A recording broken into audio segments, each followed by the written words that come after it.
Coming up next on Insights on PBS Hawaii, Republican candidates for the U.S. Senate.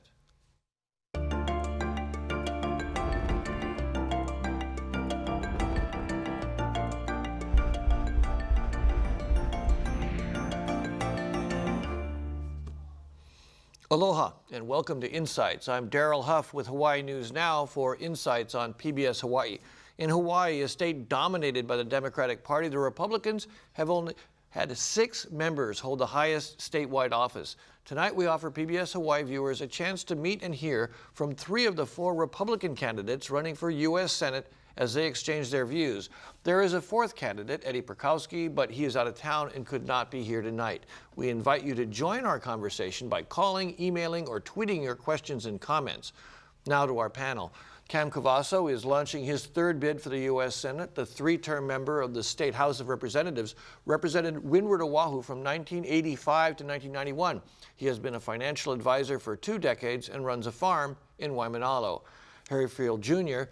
is a retired office manager and a full-time candidate for U.S. Senate. He has run 3 previous times for this position and has worked as a limousine driver, a lector for his church, a radio co-host, and a legislative aide.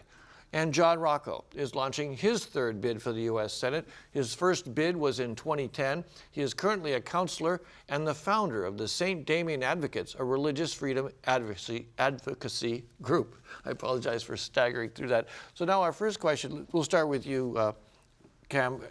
You know, you folks are veteran at running for this position, but what is it in your life experience or your qualifications that actually makes you qualified for such a high office? Well, I served 3 terms in the Hawaii House of Representatives, as you noted earlier, as well as serving as a captain in the United States Army, a leader in my high school, Kailo High School, a leader in business. I'm a leader in financial services, and I'm a servant, and I can offer much to Hawaii and the nation. John, would you like to tell us what makes you qualified to be in the U.S. Senate? Sure, Daryl. I'm a counselor, and one of the most important things that we do in counseling is we don't just look at the goal, the end product, such as a special session to pass a bill or something like that. We look at the process. In what way did the process help educate the client? And in what way, how are we doing things that'll make it better for everybody, a way of doing things that improves the status quo? These subtleties of examining things, of needing to foresee pitfalls for a client, this can go from the micro scale as a social worker, it can go to a macro scale also. So this is the type of training I've had. I've had 2 master's degrees, one in psychology, general psychology, one in counseling psychology. I'm an ABD, ABI, all but dissertation, all but internship for a PhD. So I've had about 2.5 years of statistics. That statistical knowledge helps me look at reports that come out and be able to go underneath it and say, well, what really is happening with the statistics? What perhaps were they trying to do with numbers or that type of thing? So it's a very analytical perspective, which could be a great asset, handy skill, especially in today's times. And Harry, yourself, you actually have some experience with working in government. Too. Yeah. I've been very fortunate to be able to work at the Hawaii State Capitol. I wanted to thank you, Daryl, and I wanted to thank PBS, and I wanted to thank our neighbor island and Hawaii's viewers. It's not easy, Daryl, for a Republican to get the message out, and so PBS is doing an exceptional job in allowing the Republican candidates to do such. I used to work at Cade Schutte, Fleming and Wright, where I was a manager at one of Hawaii's top law firms, Jeff Portnoy, Charles DeJoux. We had a very good team there at Cade Schutte, and then I went to work on the campaign of State Representative Bob McDermott, campaigns of State Representative Mark Moses. I worked for both of those former Marines at the Hawaii State Capitol. Did talk radio with Mark Moses too. It was my opportunity to volunteer for Hawaii's homeless, Daryl, in this day and age, in these difficult economic times. I think that gives me the edge, both at IHS Women's Shelter and Men's Shelter, where I could identify some of the men and women and bring them back to the Capitol and type up resumes. I have that type of human, compassionate touch As a Eucharistic minister and lector at the Cathedral of Our Lady of Peace, it has enabled me to reach out to the least in our society, where I believe are the keys in order to help yourself, you help others. And I think that my work with the Kanaka Maoli, testifying before the United States Senate Indian Affairs Committee for nation-to-nation recognition for Native Hawaiians, I don't believe that a Republican candidate for the United States Senate can enter this race without having a passion and commitment for the Kanaka Maoli and the Native Hawaiians and what they believe and dream to be the future of the islands, and I'd like to be a very important part of that. You know, you bring up that issue, and that's one of the issues that we have on our list, and let me turn to John and Cam on this. Just recently, just this week, the Obama administration announced that it will be moving on a nation-to-nation relationship with Native Hawaiians. There's pros and cons there. John, where do you stand on that? How do you think Hawaiians should be treated by the federal government? Well, if you look at the Hawaiian monarchy and the government that we had before, the Hawaiian monarchy was representative of everybody on Hawaii, not just the Native Hawaiians. Now, in terms of how I feel about it, and there definitely needs to be something done that would a process by which needs are met by Native Hawaiians, but also inclusive of the knowledge that the government, the monarchy, was a government that looked at the needs not just of the Native Hawaiians, but of everyone on Hawaii also. Are you against the idea of giving Hawaiians any different treatment from other races? What I'm for, okay, and I think I can speak to it this way, what I'm for is a certain plan, a certain process by which something of the sort happens. I'm not sure that this is the way to do it. In terms of how it's being, okay, this couldn't happen through Congress, so President Obama is going to do it this way and exercise this expediency plan. Something can happen. There can be a plan whereby, the gist of what was happening with the monarchy happens now. I don't believe this is the way. I believe that this might breed more resentment and perhaps some backlash. Okay, Cam, you've seen this issue from a legislative perspective as well as living here your entire life. And I see an executive effort to impose this on Hawaii as wrong and unwise and causing division in our people. Hawaii is one people, all races and all backgrounds, and we need to work together as a people. And so I personally believe that the action being forced right now to try to make a separate nation or division is a wrong direction to move in. You brought this up, Harry. Is this a distinct difference between you and your opponents here, do you think? Oh, most definitely. I've attended OHA meetings since 1996. And I very much love and appreciate the leadership of Mililani Trask and Hanani K. Trask and Richard Kinney, who served in the United States Navy for 6 years. There have been different Kanaka Maoli leaders that have come across on my path, brought to my attention the apology bill that Bill Clinton signed that set forth the truths and what happened in the overthrow. And the Queen, of course, saying, "I yield until such time." I think that a Republican candidate for the United States Senate would be wise in discussing with the Kanaka Maoli that quite possibly now is the time. And quite possibly if we work together, we can see that dream become a reality. So let me get this straight. I wouldn't mind spending a minute or two more on this issue because, one, we've got a division here. Cam, you say that you think this would cause division, but don't we already have division? What do you propose that would perhaps end this issue once and for all then? Well, Harry alluded to the kingdom and the unity that was back then under the leadership of the Queen. And it was not a race-based people. It was not a tribal-based people. It was not treated like the Indian tribes in the United States. And I see that the way they've separated that on the mainland is something that would not be healthy for Hawaii. John? You had, as Cam said, you had the Queen there.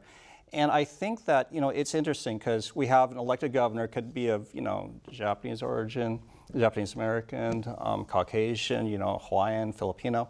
We have a governor that can be elected. What we lost, what isn't present now, and probably a bit of what you're talking to, that monarchy isn't, it isn't here. We have OHA that is essentially, forming something legislatively of that sort.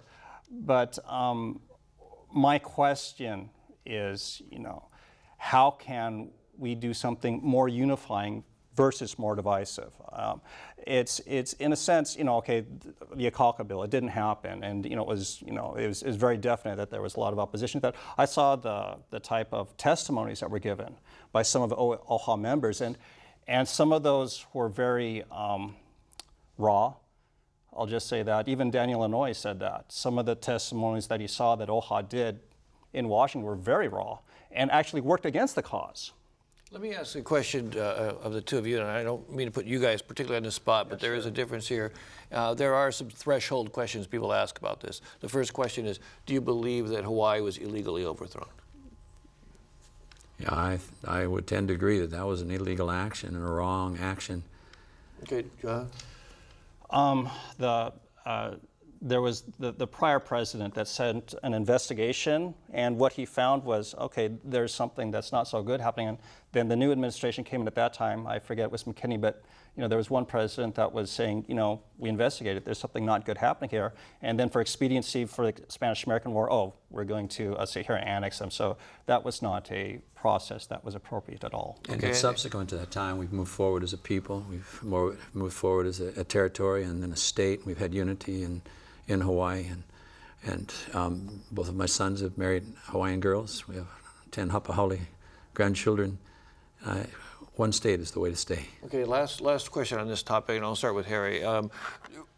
Republicans historically in the U.S. Senate in particular, and also in the House, have essentially blocked and expressed a lot of concerns about the entitlements, the existing entitlements that Hawaiians now enjoy, the Hawaiian homelands, special educational benefits, the nonprofit independent status of Kamehameha schools, their ability to have a selection process that does include ethnicity. Would you go and advocate strongly for those differences in Washington? And I'm going to ask you folks to also answer. Well, I'd like to remind you that Prince Kuhia was a Republican, and that he fought very hard for the Hawaii Homestead Act to allow Hawaiians to have parcels of land. So, I would counter what you're saying in a lack of attention by Republicans. I, as a Republican, have devoted my life towards that particular goal. And I believe it to be true. I believe it to be right. And I believe that a candidate for the United States Senate, knowing the open wound here in Hawaii, would not be able to correctly serve all the people without addressing that issue and doing it the very best we possibly can. When I testified before the United States Senate Indian Affairs Committee, it was before Mink and Inouye, Akaka, and Abercrombie. With the passing and the death of Senator Inouye, with the stepping down of Senator Akaka, who came short in terms with the Akaka bill, was like chaff. Although we had Native American Indians that came out to testify on behalf of the bill, Eskimos that came out to testify on behalf, out of their love for Kanaka Maoli, it actually fell short of nation-to-nation recognition. And we're continually trying to overcome the Akaka bill in terms of what's the perfect truth in regards to the potential for Native Hawaiians. And let me just to clarify, though, so you are saying that you would defend the benefits that they have now? I am saying that I want to help Native Hawaiians achieve their dream. There is a grassroots movement that is on its own seeking to find justice in the illegal overthrow. And I think that a candidate for the United States Senate needs to go to Washington and needs to correctly articulate that point of view for the Native Hawaiians, and I'd like to be that candidate. Okay, let's sum up. Will you folks, you gentlemen, I'll start with you, Cam, be prepared to defend Hawaiian entitlements in the U.S. Senate? I would. What we have already and what they have now is appropriate. But to separate us into a separate nation, not so. All right, John? Thank you. Yeah, I think that the entitlements are appropriate. At the same time, there are ways how to process things. There's ways how to ram things through or not. And what I would like to have, something that's been quite absent, we'll all agree with our current governorship here in Hawaii. We've seen a lot of things done in closed doors, and that just breeds more problems. If there's some open dialogue and open speaking out about issues, then, of course, obviously, when Kamehameha Schools was first established, it was for the Native Hawaiians. At the same time, is there a dialogue that can happen that, this is a school that was formed for the Native Hawaiians. Is there a way that perhaps, and this is suggestive, perhaps, is there a way that perhaps if there was some Caucasian, and maybe give them a different visiting students or something, but perhaps to incorporate some people, perhaps even for the good of Kamehameha Schools itself, a dialogue within the school for students coming in. You see, there's ways of doing things that can get both things done without this combative attitude that is really being perpetuated a lot by a lot of what we've seen quite recently. Okay, I think we've done plenty on this now, Okay, so let's cool. move on because there's a lot of important issues to cover. We are getting phone calls, and I'd like to respect our viewers by moving to one of their questions. Do the candidates support maintaining Hawaii's health exchange per the Affordable Care Act? And John, I'll start with you. Now, your father was a doctor? Medical doctor. And so I'm interested in your perspective about that and about the best way to take care of folks with medical care. Well, I'll just say, I'll start off by saying the number one thing that my father had the most difficulty with, and that's with gatekeepers. My father would have a patient, and he would want to order certain tests to see if they have a certain diagnosis, and he'd call up and a gatekeeper would say, well, you cannot have that done unless he has this diagnosis. And my dad would be sitting there, what? I want to have that test done to decide whether or not he has it, and if he doesn't have it, then and so my father would need to put the diagnosis down in order for him to get a certain test. And so over-regulation of medical doctors is not the way to go. You're not going to get the best health. It's kind of like what people talk about with Canada. We've seen the disaster that happened with the Hawaii Health Exchange, with how financially it just right. hasn't been working out. Right. And not only that, we have imposition. I'm Catholic. But not to speak any lesser of any Christian religions or Jewish or any religion, but there is imposing on health on nonprofits or religious nonprofits that they need to carry pills that cause abortions, which is against my religion. Right. And many other religions. And so this is not just a health exchange. This is not just affordable health care. This is imposing values on a country that was established for religious freedom. Okay, Harry, you seem real anxious to get on this one. Go ahead. Yeah, Darrell, I just wanted to point out that Hawaii has suffered tremendously from the Obamacare in terms of the rollout, in terms of, as we know, HMSA is increasing 4% because of associated costs. I believe in free market forces. I believe in competition in the medical field. I believe that that's one of the ways in which we get the highest quality care. It's not through mandates. It's not through executive order. I mean, if you look at how many executive orders have been signed in attempts to correct and straighten out this bill, it's quite scary. I mean, this was not done with a lot of forethought for the people of the United States of America. In the midterm elections following the passage of Obamacare, 65 Democrats were voted out of office. 65. It was the biggest upheaval by the American people, and specifically because of the Obamacare action. And I know that this started off with Hillary Clinton. She wanted to have a universal health care. Senator Ted Kennedy, Democrat also, lived his and gave his life, so to speak. He passed the cancer, but he wanted to have universal health care. It is indeed a noble idea. Medicare right now, we should strengthen. I believe that preventive care is the most important step that the people of Hawaii can take, whether that be going for walks, Darrell, whether that be drinking water, whether that be doing the type of things like stop smoking, just be more active in your community, not drinking as much soda. The little steps that people of Hawaii can take to help prevent themselves and to live a healthy lifestyle is the most important thing. I mean, to be quite honest with you, you can't get checked into an emergency room unless you have some kind of critical condition.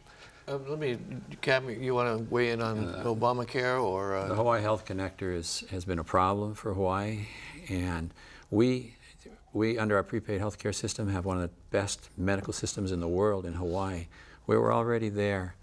To impose what Obamacare has done on Hawaii has set us back. It set us back financially $200 million for how many people have started with the system. It's even the head of the Health Connector has asked for a waiver for Hawaii. Let's return to what we had. Let's get Obamacare out of Hawaii. There are some things that need special attention. Those who have prepaid health conditions need help, and we can set up a separate system to deal with that, just like we do in insurance. If we can separate our health care from our insurance and deal with insurance as insurance and our health care system as a health care system, we can have the best health care system in America. And then we separately insure those who have pre-existing conditions to provide for them. The Obamacare did well in bringing older children into the system up to 25. I think that was a good thing. But again, that can be done under our Hawaii system without the federal government imposing their views on us. Let Hawaii do our thing. We're good. We don't need the federal government. And one of the things I'll do in Washington is tell the federal government, back off. Let Hawaii free. Let me ask the big picture question on this, Sure. and I'll get from each of you again.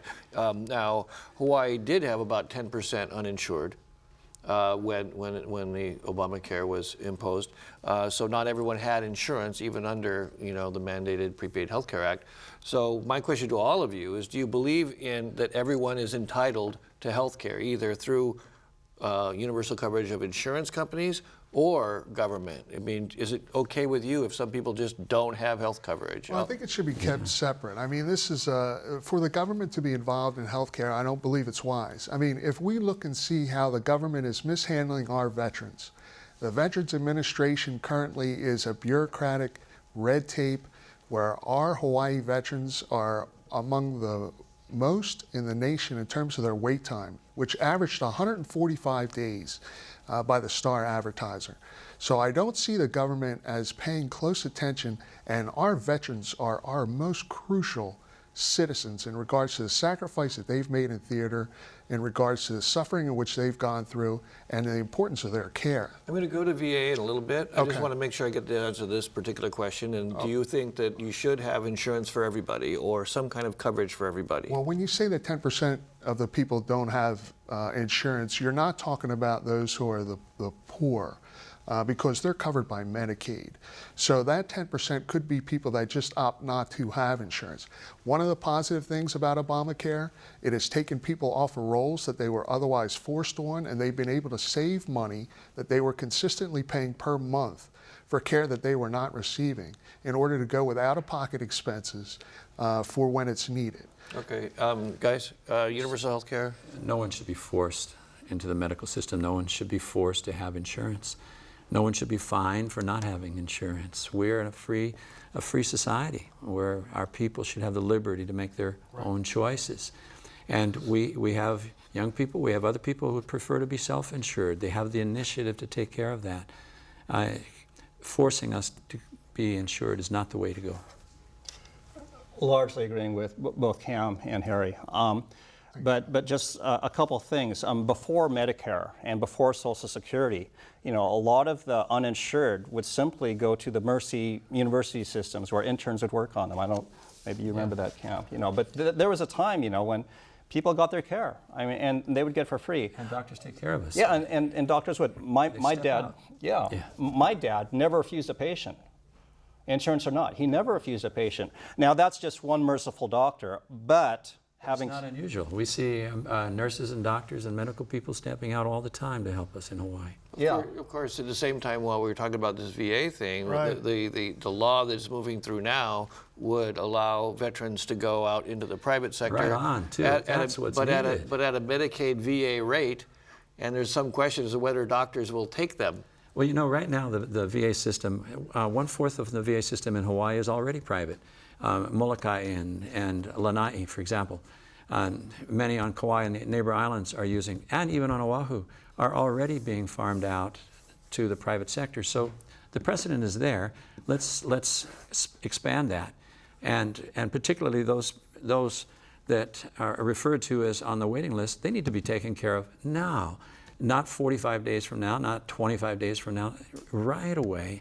And we can do that if we'll just allow the private sector to come in, separate our doctors, and let the VA doctors take care of those who need the long-term care, and get our other nurses and private sector doctors to check in and do the inspections and do the disability checks and get those people into the system right away. Harry, do you picture a similar shift away from the government doing it all for VA and a public-private partnership more? Well, I think as far as Hawaii is concerned, Daryl, you need to look at the fact that Hawaii's entire Democratic delegation to Congress has not addressed this issue. They have not provided the leadership. Whether it be Gabbard or Hirono, you have Schatz and Hanabusa that I believe are out of touch with the people of Hawaii. And when you have scandals like the veteran scandal, when you have Obamacare, when you have IRS and Fast and Furious, this is a reflection of the people of Hawaii not getting good leadership. They're not getting congressional representatives that are taking care of business. It's one of the reasons why Congress approval rating right now is 10%. And for the people of Hawaii to continue down this path spells disaster. And we can see the economic downturn with we got over 900, the Star Advertisers report 900 people are filing for unemployment each week. We have foreclosures that have been on an unbelievable record clip here in Hawaii. Yeah, let me just stop you for a second because Okay. let's stick with the VA because Right. we'll get to the economy. I promise. It's on my list. Right. So, John, what do you think? Do you think that the really basically privatization, move more to private sector, say insurance coverage, insurance-like coverage, Medicaid-like coverage, would be better for the veterans of Hawaii? Well, first of all, I have a friend that does research at the VA and psychological research. I have several friends that became psychologists at the VA. And I know that some of the work that is specialized for the military, I mean, it is stupendous. I mean, some of the work on traumatic brain injuries, some of the work on limb restoration, that type of thing. I mean, there is a place definitely for combat injuries. That is really the case. However, for a lot of these generalized type of difficulties that people are passing away from nationwide from all those waiting lists, those are things that can be farmed out. And actually, my dad had several Champus patients, Army patients. And it was Champus. I mean, we know that they came them. I mean, if it's just for general type of appendicitis, that type of thing, EGD, general physical problems that the general public has that is not specialized to military personnel, of course it should be. And then that, in fact, would allow the VA to specialize even more so on those specific type of problems that happen from wartime situations. The VA is a good facility. They're good people. They're caring people. They do well. They do work well. But with the flood of veterans that have come into the system and the bureaucracy of the federal government has made it difficult for them to operate. And we need to acknowledge that government cannot do everything, and when it tries to, it puts us in trouble. So we need a partnership of private and government, and we need to help our people, our veterans, get in there right away. Okay, very brief last word on this issue. They and then I always have to talk about address our how audience. absolute power corrupts absolutely. And you've had people that have worked at the VA that have hid wait times, have received incentive bonuses for not telling the truth, for not addressing Hawaii's veterans. Our Spark Matsunaga Center is one of the best in the world. And we need the type of leadership that is going to take care of each and every veteran as they're the most important person in the world. And I think that that's been lacking, and it's taken veterans to die for this to be brought to the forefront. And so as a Republican candidate for the United States Senate, I can assure you that I'm going to address that issue and provide the best possible care that is already available for our veterans here in Hawaii. Okay, thank you. I'm going to refer to our audience now. Tonight, we're talking to Republican candidates for the U.S. Senate. We invite you to join our conversation by calling, emailing, or tweeting your questions and comments. Call 973-1000 on Oahu and 800-283-4847 from the neighbor islands. Now I'm going to move to another question from the viewers. We talked about Social Security. This is Bob from Waikiki. Retirees are middle-class folks. My Social Security benefits have been reduced by $3,100 this year. I've written my Democratic congresspeople and gotten no response. I want to know if these Republican candidates also support this lowering of benefits. I know it's pretty complicated, you know, how someone's benefits might get lowered, might have something to do with income, but what, generally speaking, Social Security, what you see from the Democrats is, I'll never touch Social Security, I'll expand Social Security. Do you folks think that's affordable? How do you assure that Social Security is there for the next generation? I'll start with you. Okay. Well, first we have to take care of our elders, our kapuna, the people that are on the system already. However, we cannot maintain the system that we have and in the direction that we have and the debt we're going. So we have to find a way to bring the system under control. Right now, I think that we have $6 or $8 billion in fraud involved in our Medicaid and welfare system, and we have to bring that fraud back under control, take control of the budget, and get control of our social system. We need to take care of it for the long term. We need to keep going with the people, but we need to adjust it coming down. We're going to have to find a way to bring our budget back under control. What kind of adjustments? I'm not sure. Inspections, I don't really know how we're going to find that adjustment at this point. I look at a family though, and we just look at our own budget. If a family is spending more funds than they get each year, somehow they've got to maintain control or find a way to control that, and we need to get down on it. I'm just not sure how. John?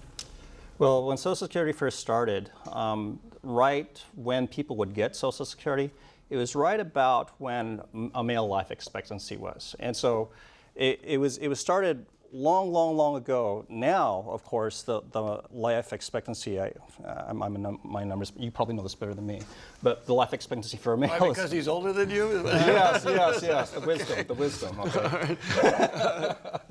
Keep going. Okay. But now the life expectancy for a male is, I think it's 82. And so, you know, we have people that possibly are retiring and then living 82, and then it might even increase to 90 to 100. And so they're retiring 65, and now for insurance tables, they list it up to age 121, just because people keep on, you know, you don't know what technology is going to do to us, how long we'll be able to live. Right. And so what this leads to is a situation where people can retire and possibly half their life be retired at a certain point, like maybe 50 years from now. So the way how to do things is perhaps, and again, this is a dialogue process, is there a way that people, now we could say, yes, you could get your Social Security at 65. However, are there incentives? Something to say, well, if you stay in the workforce for this many years, then it'll balloon this much. If you stay in the workforce, you know, and that time in the workforce, you know, if the way how to structure is to have incentives for people to want to work longer and maybe give them a few % increase, but actually when they're working longer, they'll be contributing to Social Security longer.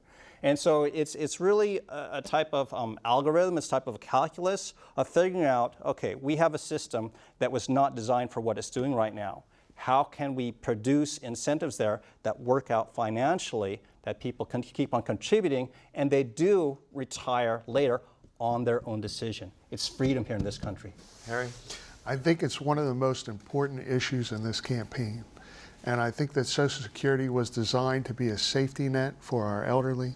I think that your question specifically states that one of the constituents of a congressional member here in Hawaii has written and has not gotten a response. That's not going to happen if I'm your United States Senator. I'm going to respond to the addressed concerns of our constituents. I think that Social Security expansion in terms of our friends in Micronesia is one of the issues that's come up. What are they allowed to receive from the United States federal government for their relationship with the United States federal government, and how can we better serve them? That's something that I'd like to do. The solvency of Social Security is at issue. And what we also have is a president who has run this country into $17 trillion in debt. And now when you have someone who is not fiscally sound in the executive branch and who is not taking care of what limited resources that this nation has while we are facing the war threats in the Middle East and the United States African Command, you have an insolvency situation that is going to be difficult even for the most hardened individual. Of course we want to protect Social Security. Of course we want to take better care of our elderly. Our unemployment benefits that have been extended through this difficult time is an outreach of the government doing what the United States Constitution requests us to do, which is to protect the general welfare of the United States. Let me stop you, Harry, because we're going off the subject here. I want to get us back because Social Security is people are very specific on Social Security. Right. Now, John mentioned one of the things that actually is in place to a certain degree now. If you don't retire till you're 70, you have a higher benefit when you retire. Right. So there are some incentives in place, but there's also been suggestions that you don't even let people retire and collect full until later in life. That's one option. Another option is to tax people at a higher level during their working years, so that more money is coming into the system. I'd like to hear from any one of you. Let me start with you, Cam. What specific? Another way would be to allow people an opportunity to privatize as well, to do their own investments in the Social Security system and to build their own investments. Okay, John? And I'm just going to expand further. Cam's exactly right there.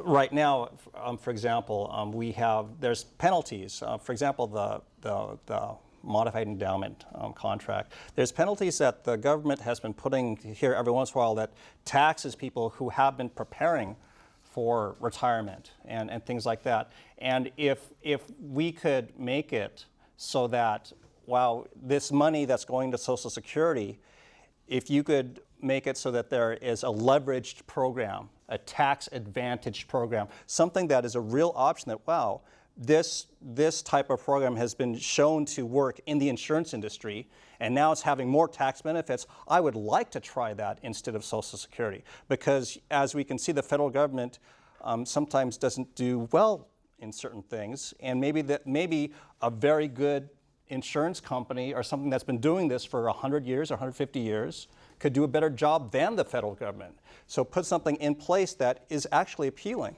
Okay, now I'm going to go into kind of a lightning round because sure.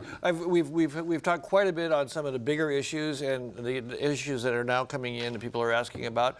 Let's see if we can roughly keep our answers to a minute or so and see if we can get through all these by the end of the program. We'll really serve our viewers by getting to a lot of things. And so, I'm saying that in advance of one that I'm sure everyone wants to chew on for a while. So let's try to be quick about this. Would you have each candidate express their opinions on marriage, equity, and gay rights? Let me start with you, Harry. I'm for traditional marriage. I was in the fight for traditional marriage in 1998. I worked with State Representative Bob McDermott, and I am a Catholic. I believe that a man and a woman equals marriage.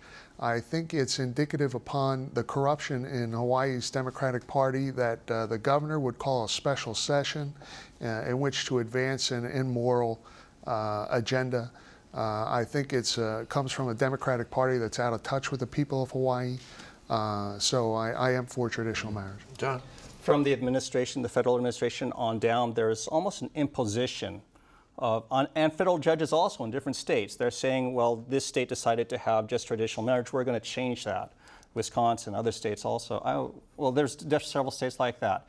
I feel that, obviously my religion is Catholic, and when you sue a photographer that doesn't believe in traditional marriage, when you sue her for not performing at a gay ceremony, that is completely wrong. That is where the line is drawn. Now, in terms of tax benefits or federal benefits or what have you, let's give that to people that would like to coexist, homosexuals, gays, lesbians, let's give that to them. However, when you say that marriage is now between a man and a woman, all of those marriage, wedding cake, wedding musician industries that at one time, all those people that may be seeded into a particular religion, whether it be Muslim, Christian, Jewish, what have you religion, and now, they can all be sued now because they now need to perform at gay ceremonies. That is completely wrong. So let's give these gay couples all the advantages whether tax-wise, tax income, federal income tax, give them all the advantages of living together. However, do not make it so that all of the rest of the country is imposed that, oh, this is now marriage. Don't do that. Yeah, we're in agreement. The foundation of our community, our family and marriage, and husband and wife working together, one man, one woman. And these are the directions I encourage us to go. People have the right to make their own choices, but they do not have the right to force their choices, as John has well pointed out, on others, on businesses that have a religious value. And in the United States, we have the right to practice our religion.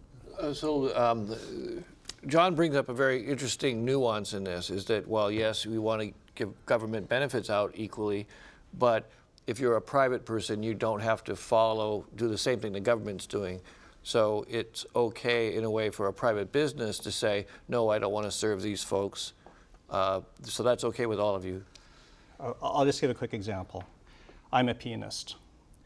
I have played in places where there are a lot of gay people, that type of thing. I personally would not like to play piano for a gay ceremony. Someone has come up to me and kissed me before, thinking that I was gay. I mean, I didn't know they were going to kiss me, but they saw me play, they thought, wow, this is an awesome person, I'm going to kiss him. And there's a guy kissing me. Now, there are certain cultural things that happen. If I was gay, maybe I'd think, oh, that was awesome. I'm not. What the government is actually doing is imposing a religious belief. No one wants to say it, but that two homosexuals, whether lesbians or gays, can marry, that's a religious belief. They're just not saying it. It is. Okay. Does anybody else want to pitch in on this? Are we done with it, or are you okay? Yeah. Okay. On the environment, one of the big issues, another thing that the president did by administrative order was to bring in the carbon controls, emission controls. We're moving toward cap and trade probably on global warming, climate change. Starting with, let's see, Cam, how do you feel about that action? Do you really think that this is something that the government has to do something about? No, the cap and trade is again an imposition of a value system that's not proven, and we can't say that carbon is causing the damage that he says it is, and he's hurting us in Hawaii. He's causing our cost of living to be increased by imposing these regulations. He's making it difficult for industry to do the work they need to do, and is putting unnecessary costs on our island people. Harry? Well, when you talk about unnecessary costs, and just to talk real quick, we're for, as Republicans, an exemption in the Jones Act, which is going to hopefully lower the costs here. We're for the Republican Party, Wailua coffee, pineapple. We're for our local product to be bought by our local customer in an effort to shore up our local businesses. I think that China has gone without any regard whatsoever for a long time and has done some serious damage to our ozone.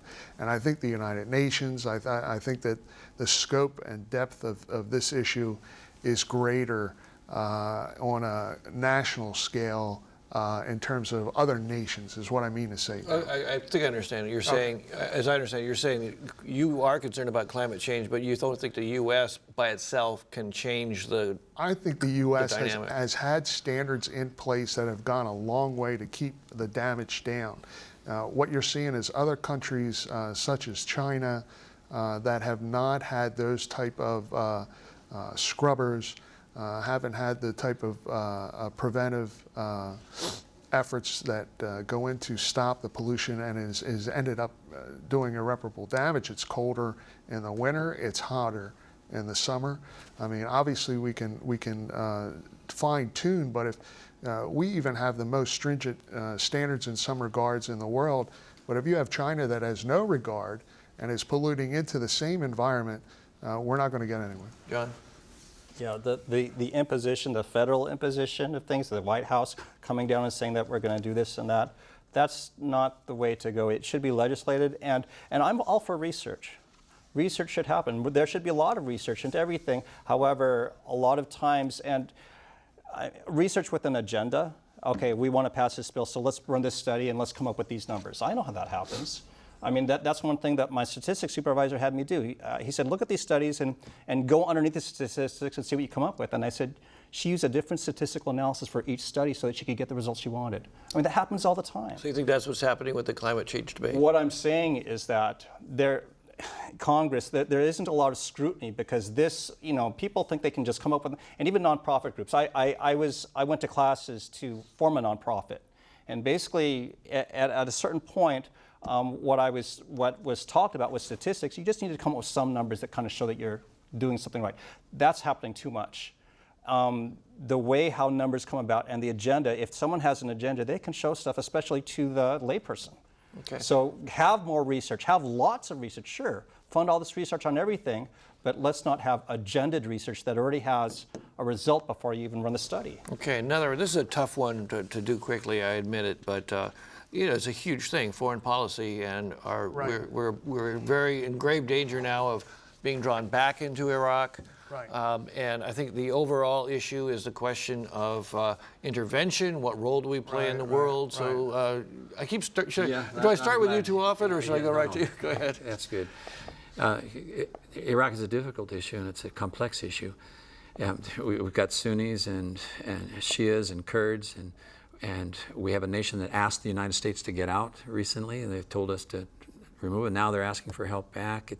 It's not our place to be stepping into this nation and interfering in their internal affairs. It's our place to be taking care of our own issues and protecting our nation.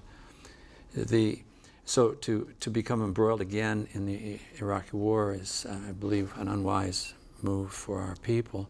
We need to monitor it. We need to watch. We have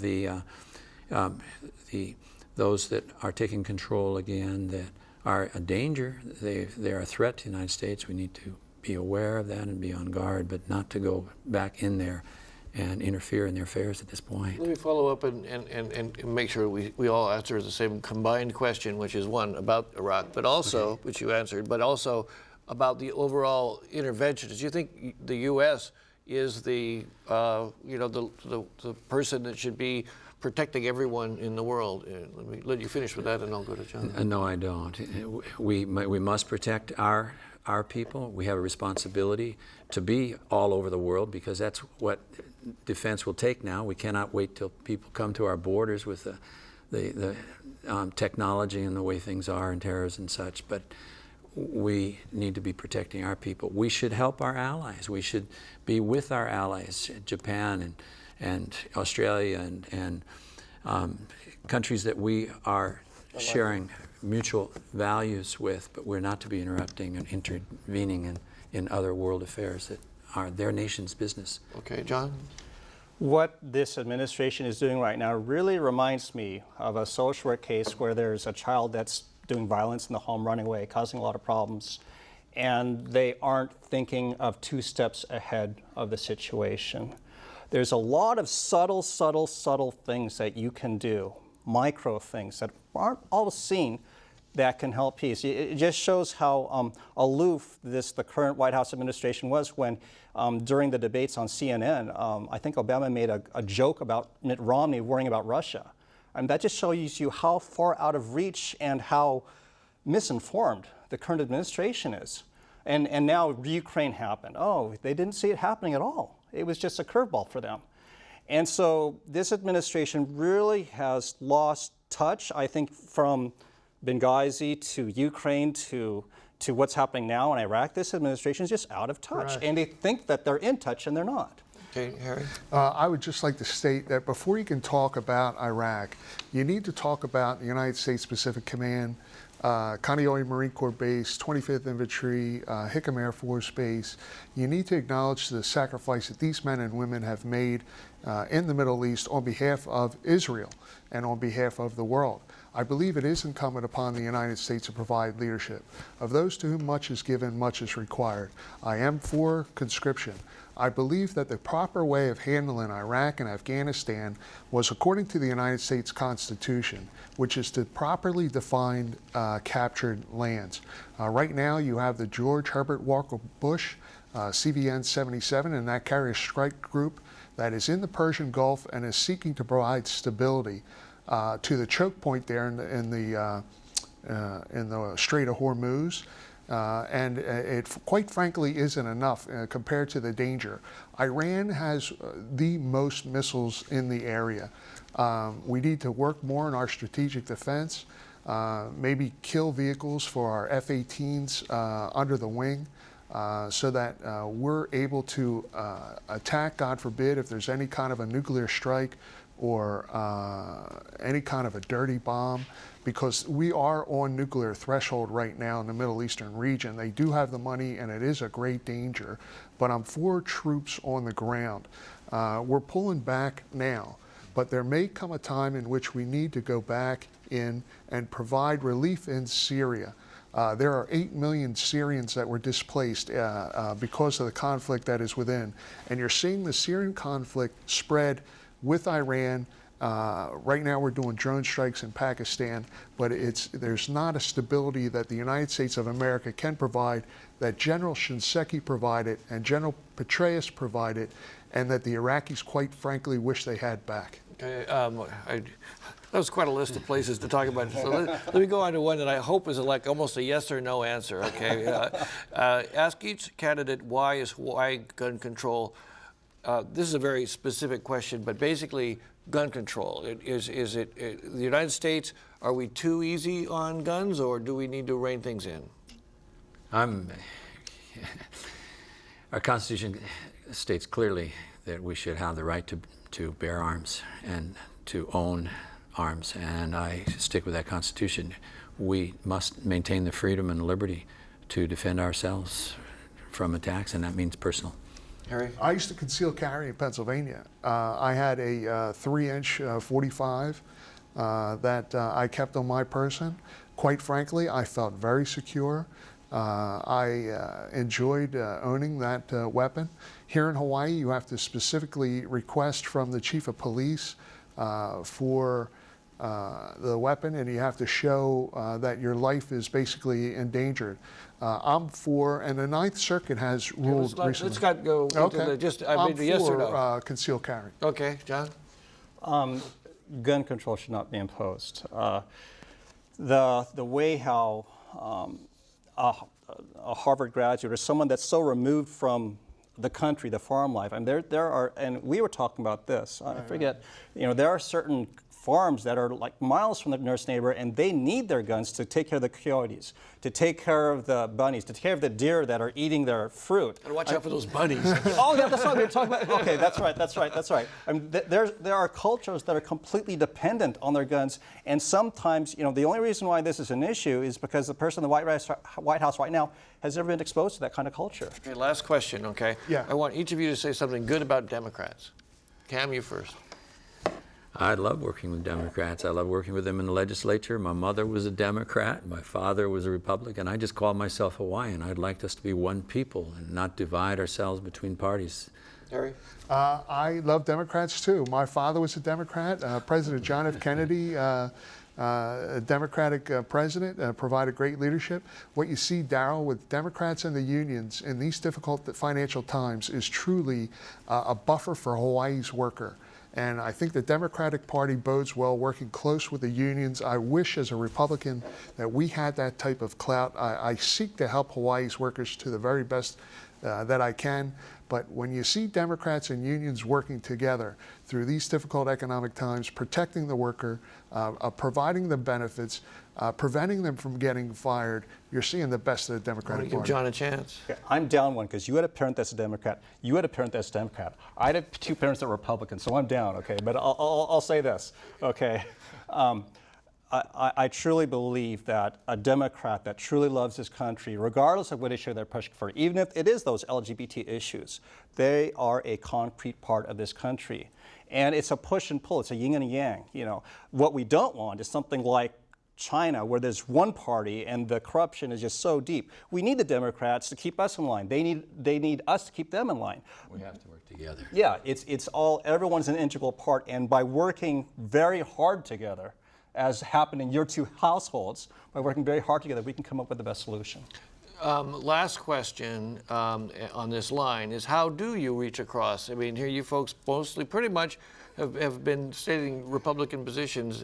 How do you reach across the aisle? Harry, and again, we got about 15 seconds per answer. Well, one of the things you do is you be principled.